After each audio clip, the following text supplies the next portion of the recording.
Ari, how does the fact that the trial takes place in the crime scene itself, how is that used? How is that showcased? I think it's significant for the reasons both of you mentioned, and anyone can do the thought experiment.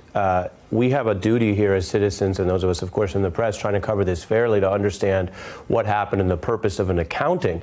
If you do the thought experiment that foreign terrorists came in and did all the exact same acts, be they foreign terrorists from the Middle East or some other place, how would the Congress or the leadership here look at that universally, or any other group? And so the points you raise about the violation, the notion that this was a breach of epic proportions, a national security breach, an attack on democracy itself, a complete changing of as we look at some of this dramatic footage that we expect to be used in the trial as well, a complete changing of how Americans see this hollowed democratic ground in the broad, nonpartisan sense, whether there'll be some sort of accountability for that beyond the narrow traditional sense of, yes, individuals will be prosecuted for the trespassing.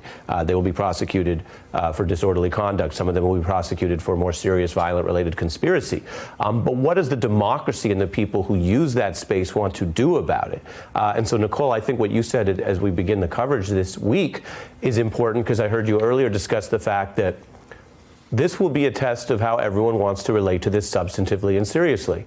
That, of course, includes the Senate jurors, but also the rest of us as a nation. And those of us who've lived through these last 4 years, whatever one's politics are, understand there have been times where we've all been called upon to look at lies or nihilism or other attacks and decide where we fit in, even if you might sometimes agree politically or otherwise with some people doing some of it. Then where is your line? And so I know that there is also understandable distraction and political fatigue, and we got a lot going on.